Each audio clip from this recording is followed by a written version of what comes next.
Alright, I'm going to go over my favorite exercise, the Sumo Deadlift.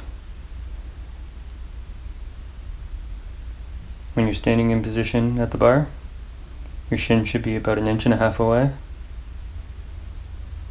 When you're in the bottom position, your shin should meet the bar. You lower yourself down by pushing your knees outwards.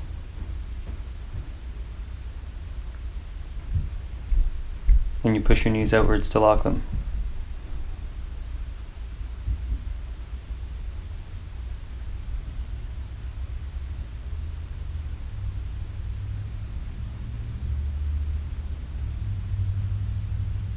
Before you reach down for the bar, take a big breath and brace your core.